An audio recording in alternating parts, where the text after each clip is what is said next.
hoje um dos estados mais corruptos do mundo que nós temos, digamos, no ranking da corrupção no mundo, Moçambique está entre os piores países do mundo. Quer dizer, não é possível você vir nesse quadro falar de diálogo, falar de reconciliação, falar de perdão, quando você próprio é praticante de todos os atos que dividem os moçambicanos, de todos os atos que levam os moçambicanos, digamos, a odiarem-se uns aos outros, todos os atos que levam o país a estar mais inclinado para o conflito do que propriamente para a paz. Então é esta questão que eu queria... Qual será a sua contribuição como membro do Conselho de Estado para que Moçambique volte a ser, portanto, um Estado? Bela pergunta. A minha contribuição como membro do Conselho de Estado não é o que vou fazer, é o que já comecei a fazer. E a primeira questão que eu coloquei foi exatamente fui o único conselheiro de Estado que apresentou uma proposta, um projeto de lei de reforma ou de revisão da lei do Conselho de Estado.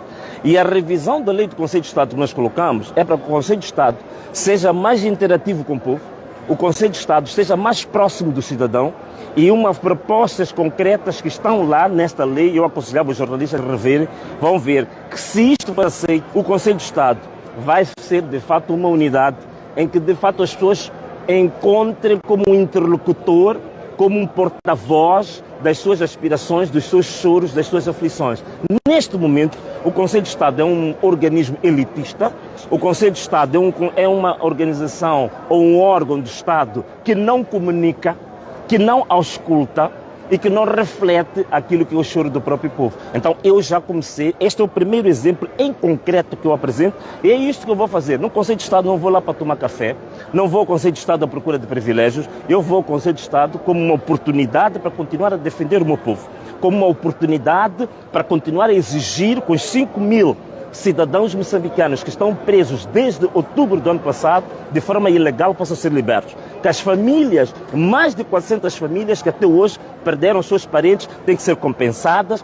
Mais de 3.000 pessoas feridas durante o processo das manifestações têm que ter assistência médica e medicamentosa gratuita. Então é isto que eu vou continuar a fazer como membro do Conselho de Estado e não tenho nenhuma outra pretensão, nem nenhum outro objetivo naquela sala, senão continuar a defender o meu povo até as últimas consequências. Mas um agente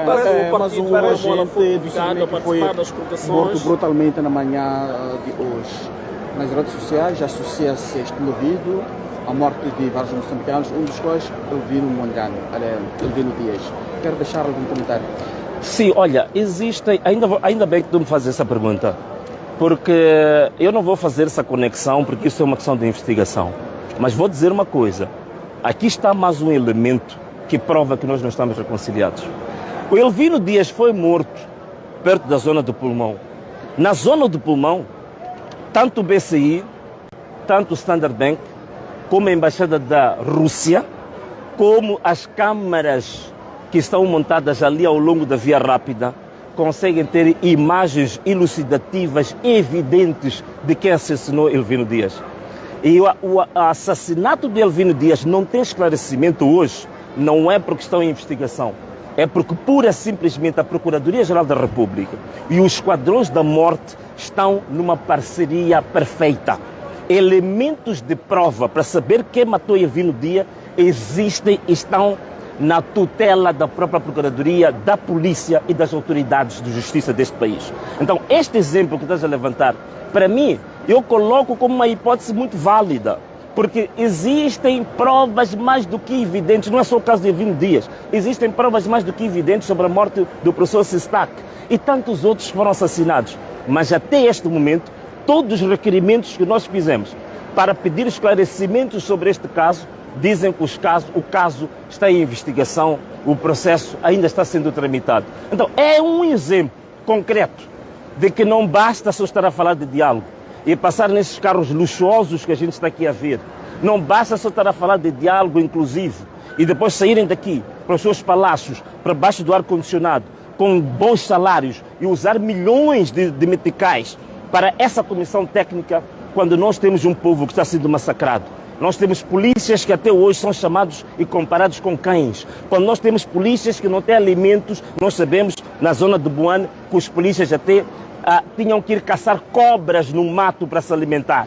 Nós temos hoje militares que estão a reivindicar, que estão a ser tratados abaixo do nível do animal, e a única resposta do governo é que esses militares são rebeldes, que esses militares são desordeiros. Portanto, não é possível. Aqui temos um caso concreto de que este processo de diálogo, ele só será verdadeiramente efetivo quando se resolver as aflições do povo. Quando parar as matanças, quando se acabar com os esquadrões da morte, quando se acabar que o Venâncio Mondlane, sempre que chega ao aeroporto de Moçambique, é recebido com gás lacrimogéneo, balas verdadeiras, é perseguido, é acusado de terrorismo, quando aqueles que são os verdadeiros assassinos do povo, que cometeram todo tipo de crimes durante o processo eleitoral do ano passado, estão a passear a classe, vão aos seminários, ainda passam por frente das famílias que estão a chorar, e descaradamente a rirem-se dessas famílias, engravatados com bons salários, bons subsídios.